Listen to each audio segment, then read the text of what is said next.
하나님께서 그의 백성들에게 명령하셨을 때는 그에 따르는 희생과 또 어려움이 있기보다는 먼저 하나님께서 명령하신 그 뒤에는 하나님의 뜻과 하나님께서 베푸시는 그 은혜의 축복이 있습니다. 하나님의 말씀은 우리가 듣고서 그냥 흘러버리는 것이 아니라 하나님 말씀을 우리가 간직하고 순종할 때 하나님께서는 그 뒤에 은혜와 축복을 허락하십니다. 오늘 요나서 말씀을 저희들과 함께 은혜를 나누고자 하는데요. 요나는 여러분이 알다시피 큰 물고기 안에 들어가서 3일 동안 있다가 육지로 나와 하나님의 명령을 순종하는 이야기입니다. 이 말씀을 통해서 저와 여러분이 오늘 제목에 나와 있는 대로 긍휼의 마음을 배우다라는 내용으로 여러분과 은혜를 나누고자 합니다. 요나는 하나님의 명령을 순종치 않고 불순종하여서 다른 방향으로 갔어요. 그것이 바로 다시스라는 곳입니다. 하나님이 요나를 부르셨어요. 요나는 북이스라엘 왕 여로보암 2세가 왕권을 가지고 있을 때 활동했던 선지자예요. 그런데 요나는 이스라엘이 아니라 바로 먼 곳에 있던 나라, 그 아수르라는 나라에 하나님의 명령을 순종하게 됩니다. 하나님께서 말씀하셨어요. 아수르 니느웨 가서 회개하도록 선포하라. 아수르 나라는요, 이스라엘 백성들에게 원수의 나라입니다. 마치 우리가 원수지간인 그 나라가 어디 있어요? 아마도 우리나라 사람들에게는 원수 나라라면 일본 사람들이 제일 마음에 와닿을 거예요. 그처럼 그곳에 가서 하나님 말씀을 전하라 라고 명령하셨어요. 그가 하나님 명령에 따르려면 원래 동쪽으로 가야 되는데 그 방향을 서쪽으로 틀었어요. 그것도 바다 건너서 거의 4,000km, 25,000마일 바다 건너서 지금의 스페인 남부 동시 이스라엘에서 바다를 건너서 25,000 그 거리를 하나님의 낯을 피하기 위하여 그 명령에 순종하지 않기 위하여 도망가 버렸다는 것입니다. 여러분 이 사실을 너무 잘 아시죠? 결국 어떻게 됩니까? 요나는 나중에 하나님께서 그 풍랑 속에서 배가 파손되기 전에 요나를 물에 들어가게 하시고 하나님께서 큰 물고기를 보내주셔서 물고기로 그 요나를 뱉게 하시고 다시 니느웨로 가서 하나님의 말씀의 명령을 하게 되는 것입니다. 이 내용까지 너무도 잘 알아요. 그런데 우리가 4장 내용을 보면요. 4장 마지막 끝 11절이 내가 어찌 아끼지 아니하겠느냐 하시니라. 이렇게 끝나요. 이 말씀을 보니까 과연 하나님의 마음은 어디 있고 하나님은 어떤 뜻을 가지고 있고 그러나 사람은 어떻게 그것을 반응하는지 저와 여러분이 예수 그리스도를 믿는 사람으로서 어떤 마음을 가지며 살아야 될 것인지 그 은혜가 무엇인지 여러분이 꼭 기억하시기를 바랍니다. 알다시피 요나에게 하나님께서 명령하셨어요. 니느웨는 완전히 원수의 나라거든요. 자기 민족을 지금 짓밟히려는 일부 직전에 있던 나라예요. 그러니까 그 나라가 어떻게 하길 바랬어요? 그 나라가 멸망하고 망하고 심판받기를 원하는 거예요. 요나는 그런 마음이 있었어요. 왜냐? 본국의 자기 나라를 그렇게 괴롭히고 멸망 직전까지 지금 괴롭혔기 때문에요. 당장 하나님이 불러서 심판하시라는 그 마음. 그런데 한 마음 구석에는 하나님은 자비로우시고 은혜로우시고 우리에게 인애를 베푸사 그의 노를 잠잠케 하셨다. 왜냐하면 그들이 회개할 때요. 그것이 상당히 갈등이 있었을 것 같아요. 하나님은 은혜로우시고 자비로우시고 인애가 크시사 멸망치 않는다 회개하면. 그런데 그 나라는 분명히 심판받아야 되는 나라예요. 왜냐하면 꼴도 보기도 싫은 나라입니다. 그 나라가 아예 싹 없어졌으면 좋겠어요. 근데 하나님은 요나의 마음과 정반대였습니다.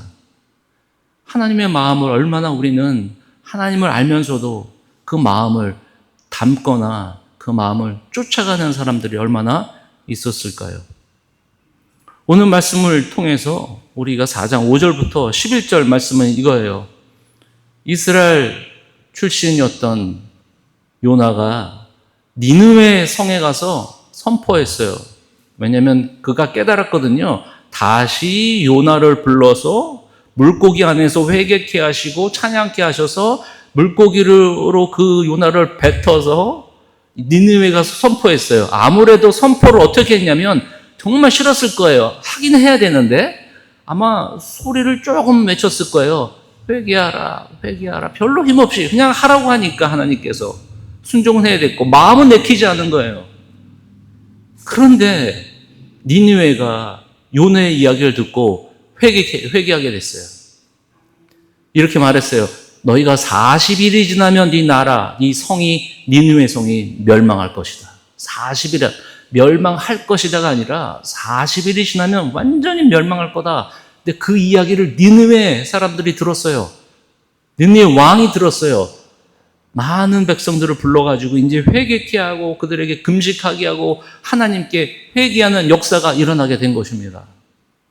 상당히 아이러니합니다. 지금까지 요엘 선지자, 호세아 선지자, 요나 선지자, 그때 당시에 여러분 우리가 1년 1독으로 읽었는데 이스라엘 백성들에게 너희는 나에게 돌아오라 돌아오는데도 돌아오질 않아요. 이스라엘 백성들은 선택한 민족이었는데 그들은 하나님 앞에 돌아오지 않는데 이방인 그 악이 가득한 니느웨 백성들은 요나의 메시지를 듣고 회개하여 하나님께 회개하는 역사가 일어나는 것입니다. 사장은 문제가 생겼어요. 요나는 그래도 불편한 거예요. 회개하며 돌아오니까 먼 성 밖에 있는 언덕에서 조그만 초가집을 짓고 어떻게 멸망하나 아니면 용서받나 이렇게 멀찌감치 바라보는 때였어요. 그런데 태양빛이 강하니까 하나님께서 박넝쿨, 여러분 알다시피 박넝쿨은 한국어의 그 꽃을 말하면 아주까리 그 종류인데요. 그 입이 넓기 때문에 하루 만에 박넝쿨을 하나님께서 만들어 주시고 하루 만에 벌레를 보내주셔서 벌레로 그 박넝쿨을 갉아먹어서 그 그늘진 것이 없어져 버린 거예요. 하루 만에. 그러니까 이것이 요나에게는 너무 화가 나는 거예요. 이거 되는 것도 없는 거, 마음으로 되는 것도 없고 불평과 불만이 일어나기 시작한 것입니다. 하나님의 은혜를 잊어버리고요. 그래서 10절 한번 보세요. 여호와께서 이르시되, 함께 읽겠습니다. 10절. 여호와께서 이르시되 내가 수고도 아니하였고 재배도 아니하였고 하룻밤에 났다가 하룻밤에 말라버린 이 박넝쿨을 아꼈거든. 왜냐하면 그늘진 곳이 없으니까 이 박넝쿨 그것이 하루 만에 잘 자라서 그늘이 됐단 말이에요. 근데 그 그늘 도움을 줬던 박넝쿨이 하루 만에 벌레가 딱 갉아먹으니까 불평이 생기는 거예요. 이걸 아꼈다라고 말하는 겁니다. 그러면서 11절에 하나님께서 요나에게 이런 교훈을 줍니다. 함께 읽을까요? 하물며 이 큰 성읍 니느웨는 좌우를 분별하지 못하는 자가 12여만 명이요 가축도 많이 있나니 내가 어찌 아끼지 아니하겠느냐 하시니라. 여러분 가운데 집에 또 작은 텃밭을 키우신 분들이 있을 거예요. 여러분 매일 물을 주고 그 꽃을 바라보는 재미가 아주 쏠쏠합니다. 생명이 있기 때문에 우리가 물을 주고 하루아침 매일 아침마다 보면 조금씩 자라고 있는 것 너무 기분이 좋아요. 그런데 잘 가꾼 이 꽃이요 하루가 지났는데 만약에 말라 비틀어져요. 마음이 얼마나 아픕니까? 하물며 우리가 꽃을 가지고도 그런데 하물며 하나님 앞에 멸망당하는 그 사람들을 왜 아끼지 않느냐 이런 교훈을 주고 있습니다. 요나에게. 이것이 하나님의 마음이에요. 하나님의 마음은 첫 번째, 하나님은 누구든 포기하지 않으신다는 것입니다. 이스라엘 백성들이 죄를 범해도 선지자를 보내셔서 너희는 나에게 돌아오라, 나에게 돌아오라. 내가 너에게 멸망하고 심판할 것이다. 그러나 나에게 돌아오면 너희를 용서할 것이다. 나와 함께 관계를 회복하자. 플러스 악독이 가득하고 심판이 가득하고 멸망이 가득할 아수르 나라도 역시 하나님께서 요나를 보내셔서 그들이 하나님께 돌아오도록 보내셨다는 거예요. 이것은 하나님께서 모든 사람들 가운데서 하나님께 돌아오기를 원하신 것입니다. 우리는 어떻습니까? 다시 한번 우리를 돌아보면요, 그렇습니다. 하나님은 어떤 분이냐? 하나님은 멸망과 심판을 하나님이 먼저가 아니라 먼저 회개하여서 하나님 앞에 돌아오기를 원하시는 하나님이십니다. 생각해 보세요. 요나는 두 번째 기회를 가졌어요. 왜냐하면 하나님을 멀리 떠나 낯을 피하여 다른 방향으로 갔는데 그를 불러서 풍랑을 보내서 큰 물고기를 보내서 토하게 해서 다 보내줘서 결국 두 번의 찬스를 줬어요. 근데 왜 니느웨나 다른 백성들에게 기회를 주지 않느냐 이거예요. 그가 물고기 뱃속에 2장 9절에 구원은 하나님께 있습니다 라고 그렇게 선포했어요, 본인은. 그런데 니느웨를 보니까 이 멸망받기 합당한, 멸망에도 우리가 싸고 싼, 우리 마음에 후련하게 만들 그 원수 나라를 죽이는 것이 요나에게는 그런 마음이 있었어요. 사랑하는 새로운교회 성도 여러분, 여러분들에게는 어떻습니까? 저 사람은 죽어 마땅해. 저 사람은 살 가치가 없어. 교도소에 들어가고 살인범, 여러분 강간범, 나라를 팔아먹은 놈, 저놈은 없어서 그냥 썩어 빠져도 우리는 마음이 쉬워. 이것이 하나님의 공의야 라고 이야기하지만 하나님은 그 영혼까지 아끼시고 하나님께 돌아오기를 원하는 것입니다. 우리나라 사람들에게 가장 원수 나라는요, 이 일본 사람들이에요. 우리 운동 경기 하면 일본 사람들한테는 꼭 이겨야 됩니다. 다른 사람들한테 지면 덜 기분 나빠. 근데 일본 사람들한테는 그렇게. 우리는 일제 강점기 시기를 지나지 않았지만 너무 많이 들어가지고요. 치가 떨립니다. 일본 사람들은 씨를 말릴 정도로 그냥 쓰나미가 오고 풍랑이 오면 저 나라 저렇게 해서 망해버려야 돼, 저 나라. 우리의 마음이 그렇지 않아요, 여러분? 얼마나 여러분 우리는 거룩합니까? 우리가 심판자가 된 거예요. 우리가 심판하려고 해요. 하나님의 마음은 그렇지 않아요. 그들도 하나님께 오기를 원하는 것입니다.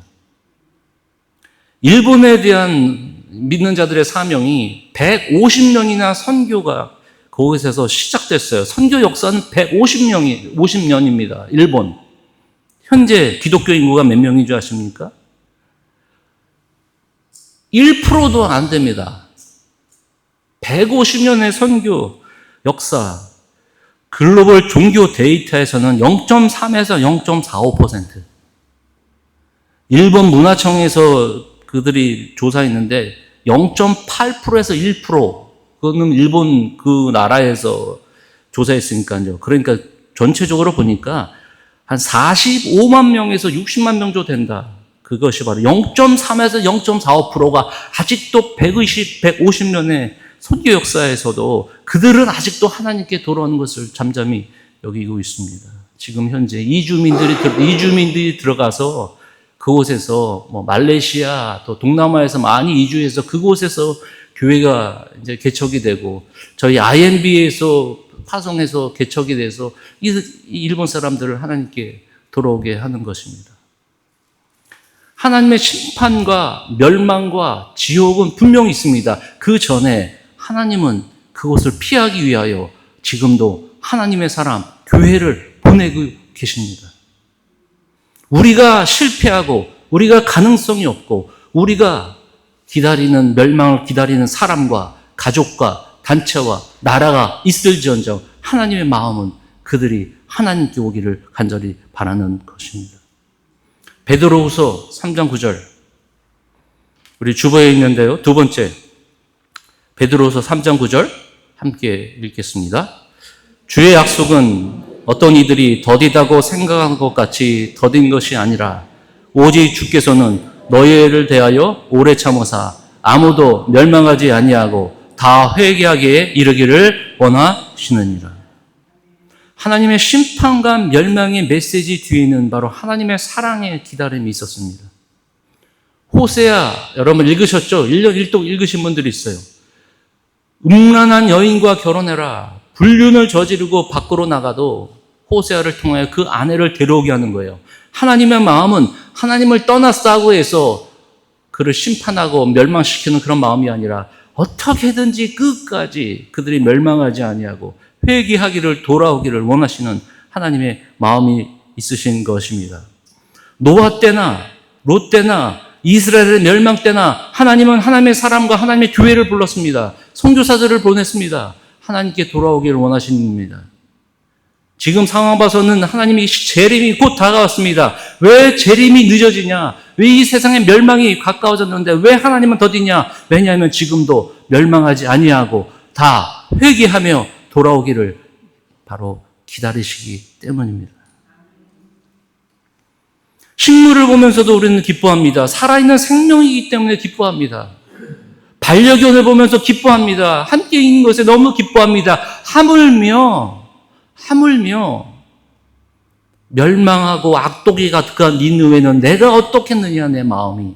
그러면서 11절은 이렇게 끝나요. 요나가 그 뒤에 어떻게 하는지 잘 모르겠습니다. 하나님은 하나님의 마음을 믿는 자들에게 보여주시는 거예요. 하나님의 명령은 하나님의 마음이 들어가 있어요. 하나님의 명령은 우리를 불편하게 만드는 것이 아니에요. 하나님의 명령을 순종할 때, 우리는 그 명령에 순종할 때 하나님의 은혜가, 또 하나님의 뜻을 알기 때문에 더 하나님의 은혜가 깊다는 것입니다. 불가능한 민족은 없습니다. 불가능한 사람은 없습니다. 우리가 실패하고 우리가 보기엔 가능성이 없어도 분명히 하나님은 어떤 방법이든지 우리가 기도할 때 하나님을 믿지 않는 백성, 믿지 않는 개인, 가족들은 분명히 하나님의 방법으로 하나님께 이끌기 위해 지금도 믿는 자들과 교회를 부르시고 계십니다. 그래서 선교사 회심의 장이라고 누군가 얘기해요. 선교사 회심. 뭐냐면 자기의 편안한 바운더리가 이렇게 있는 거예요. 이 안에서는 절대로 마음이 바뀌어지지 않아요. 딱딱한 마음이에요. 이 바운더리가 있어요. 선교사 회심은 뭐냐면 이 바운더리를 깨트리는 거예요.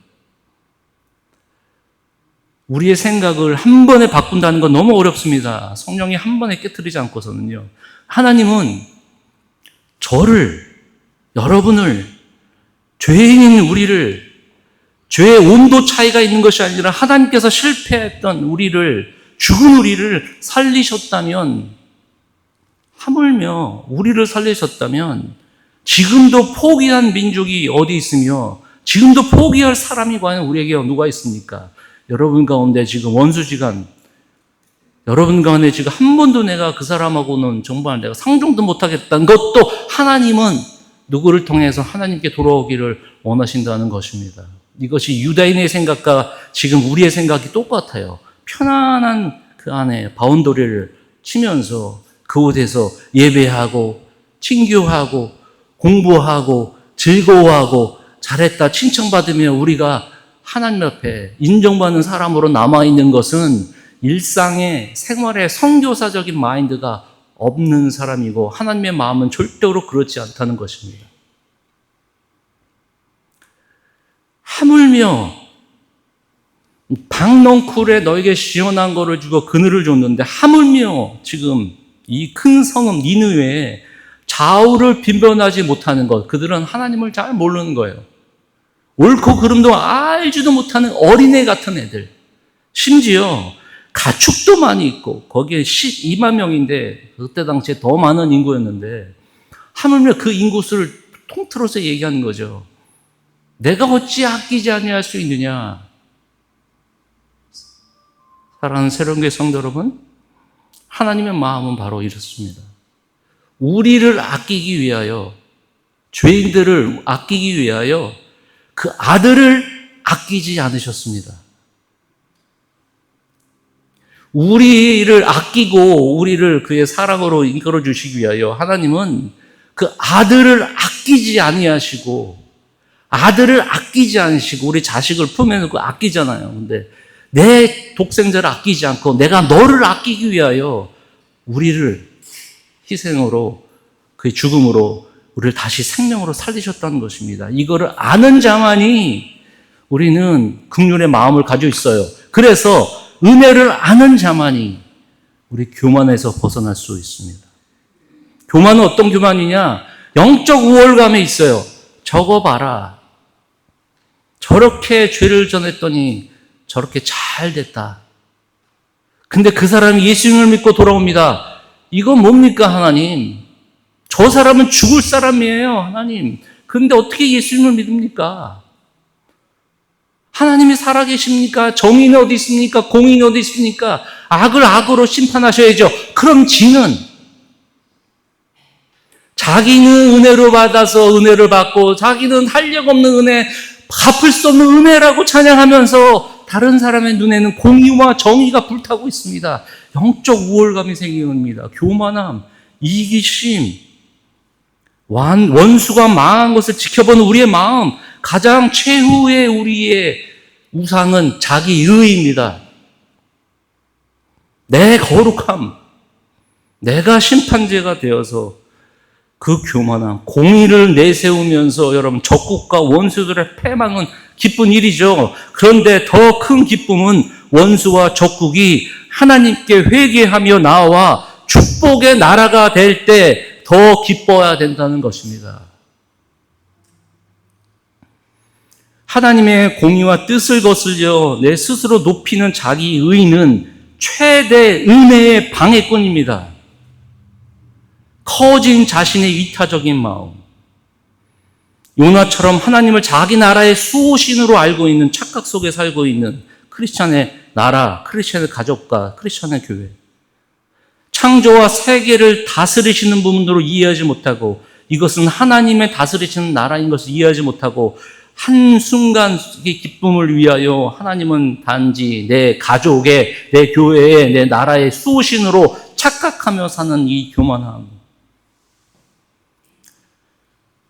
요나는 하나님을 멀리 갔을 때 그를 불러줬어요. 그럼 니느웨도 부르기에 다시 한번 부를 수 있는 기회를 줘야 되는 것입니다.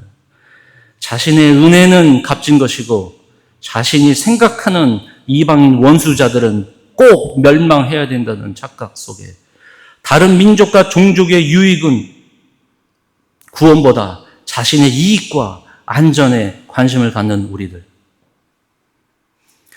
요나는 자기주의, 선민주의 사로잡혀 더 깊은 하나님의 진리와 의도를 찾지 못했습니다. 오늘날 그리스도인들도 현대 문화에 개인주의, 타인에게 무관심한 것, 치료 문화, 오직 자신의 문제 해결을 위해서만 신앙생활을 활용하는 것, 이거 왜곡된 신앙에 유혹되고 지금 신앙의 유혹에 직면해 있습니다.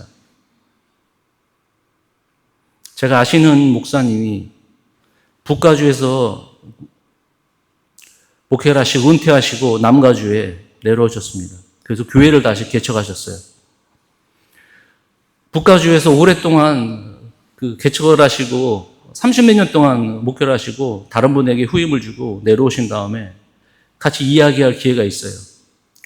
지난 날은 35년에 목회했던 이야기를 하면서 가장 안타까운 것이 뭐냐면 속상한 것이 있대요. 뭐냐고 물어봤더니 많은 것도 있겠지만 자기가 있을 때는 교회 봉사 좀 하라고 하는데 하지 않았대요. 거의 30년 넘게. 그런데 새로운 목사님이 오셨더니 그 교회를 가봤더니 엄청나게 열심히 한다는 겁니다. 자기가 너무 실망했대요. 아니 자기가 그렇게 할 때는 그런데 마음은 이해가 가요. 그런데 하나님은 내가 하나 그분이 하나 하나님의 백성이 하나님께 나와 열심히 봉사하는 것이 그것이 기쁜 마음이 돼야 되는 거예요. 저희 교회에서 열심히 봉사했는데 다른 교회 가서 더 봉사 열심히 하고 막 은혜로운 삶을 사 그러면 제 마음이 풀이 죽어요. 아니 내가 어떻게 했나라고 생각하는 것이 아니라 그분이 어디 가서든지 하나님을 경외하고 진정 예수님을 믿는다면 그것이 하나님 나라의 마인드로 우리는 생각할 때 얼마나 하나님께 감사한 일들입니다. 돌아온 탕자 기억나십니까? 첫째 아들이 둘째 아들이 모든 것을 버리고 돌아왔을 때 아버지가 얘기합니다. 왜 나한테는 저 아들한테는 저렇게 잔치까지 베푸면서 그러면서 작은 아들 뭐라고 했던 타일르고 책망했던 큰아들처럼 내가 있는 것이 바로 너희 것 아니냐. 베드로가 고넬료 집안에 들어가지 못했어요. 그런데 절대로 이방인 그 집안에는 들어갈 수 없다라고 생각했지만 하나님께서 환상을 통해서 부정한 음식, 부정한 동물도 다 잡아먹어라. 안 됩니다.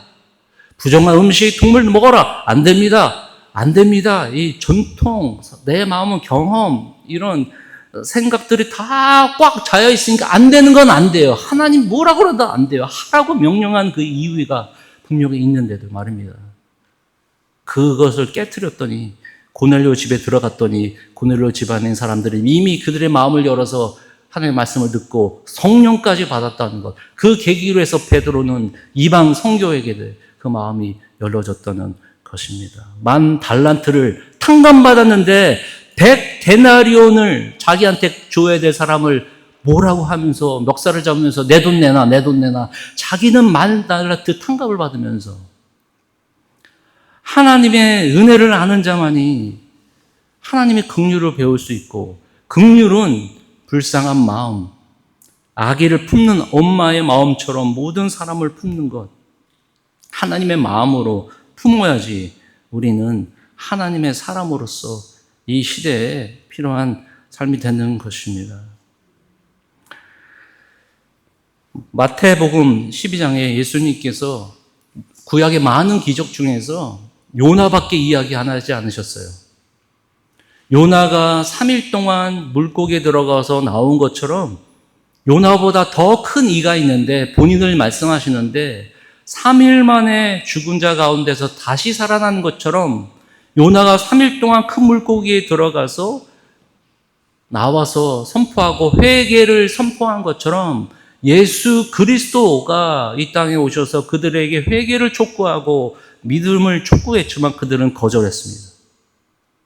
그러면서 너희들에게 보여줄 것, 알려줄 것은 바로 요나의 표적밖에 없다. 그들은 니느웨는 회개하였는데 지금도 선민의식, 자기가 가지고 있는 영적 우월감 때문에 하나님의 뜻을 저버리고 자신 뜻을 계속으로 갖고 있는 사람들에게 지금도 하나님께서는 많은 교회와 믿는 자들에게 하나님의 긍휼한 마음을 베풀게 원하시는 것입니다. 성경에는 예수님이 기뻐하셨다는 것은 한 번, 20번 정도는 우셨다고 했어요. 그것이 컴패션이라는 긍휼의 마음입니다. 목자가 없는 이스라엘의 백성들을 보고 이 괘씸한 사람들 이게 뭐하라고 하나님께서는 먼저 호통치고 그들을 멸망시키라고 일보 직전이 아니라 그들을 향해서 눈물을 향했습니다. 20번이나 눈물을 향했습니다. 아픈 자들을 위해서 눈물을 흘렸고 그가 하나님께 사랑을 받아야 되고 그 독생자를 아끼지 아니하시고 이 땅에 오셔서 우리에게 사랑을 베푸시고 우리를 아껴주셨는데 그 사랑을 알지 못하는 것. 과연 현재 우리가 잃어버린 교회의 존재는 무엇인가? 선교적인 전도적 마음을 우리는 잃지 않고 있는가? 여러분, 우리는 깊이 생각하면서 하나님의 뜻을 이루어 드릴 때 그것이 우리의 살아가는 존재의 이유인 것입니다. 가든그로브 지역에 가스탱크 때문에 참 많은 일이 있어요. 근데 많은 사람들은 서바이벌을 위해서, 살기 위해서 정부가 정해준 대로 바운더리로 나갑니다. 그런데 어떤 사람들은 바운더리 안에 죽음을 강구하고 그 안에 들어가는 거예요. 살리는 사람들이 있어요. 물론 그들은 직업적인 면도 있지만요. 모든 사람들이 서바이벌 하기 위해서 바운더리 밖으로 나가는데 그 안에 살리기 위해서 어떻게든지 그걸 막기 위해서 모든 것을 입고서 그 안에 들어가는 장면을 봤어요. 살려는 사람이냐? 살리려는 사람이냐? 여러분의 인생은 어떤 인생입니까? 사람을 만나면 살리는 인생입니까? 아니면 내가 살려는 인생입니까? 이것이 인생에 큰 가치가 있는 거예요. Focus on the Family라는 가정사역 하시는 제임스 답슨이라는 분이 이런 자기 젊었을 때 이야기를 한 말이 기억이 나요. 테니스를 너무 잘 쳐가지고요. 학교에서 자기 트로피, 잘 쳐가지고 트로피를 다 갖다 놨대요. 왜냐면 자랑스럽지 않습니까? 테니스를 너무 잘 쳐가지고요. 트로피를 학교에 기증했대요. 다 데코레이션도 다 하고요. 그런데 몇 년이 지난 다음에 소포가 왔대요. 소포와 짧은 글. 소포에는 트로피가 있었고 그 소포 안에 짧은 편지는 이렇게 있습니다. 어느 사람이 썼는데 쓰레기 더미에 있던 이 트로피를 발견해서 당신을 찾아서 이거 보냅니다. 보수 공사하고 있기 때문에 이게 아마 쓰레기에 들어있는 것 같습니다. 그러면서 많이 느꼈어요. 우리 인생의 트로피가 과연 무엇인가? 이것이 결국 나한테 돌아오는 것이거든요. 우리의 인생이 돈, 시간, 열정, 심지어 우리 믿음 생활, 죽이기 위한 신앙생활이 아니라 나 살려고자 하는 신앙이 아니라 하나님의 마음을 담고 그의 긍휼하심을 담고 교회가, 우리 가족이, 우리 개인이 하나님의 마음을 품고 우리가 전도하지 못해도 하나님의 긍휼한 마음을 갖고 기도로 먼저 시작하시기를 바랍니다. 혹시나 주님께 돌아오지 못한 사람들, 혹시나 내가 예전에 마음에 안 좋게 생각한 사람들, 힘드시겠지만 거기서부터 시작하십시오. 하나님께서는 지금도 그런 긍휼의 마음을 기다리고 행하시는 교회와 개인을 찾고 계시다는 것을 꼭 잊지 않고 여러분 새로운 6월 1일 내일부터 새로운 시작을 다시 한번 하시기를 주님의 이름으로 간절히 축원을 드립니다. 우리 기도하겠습니다.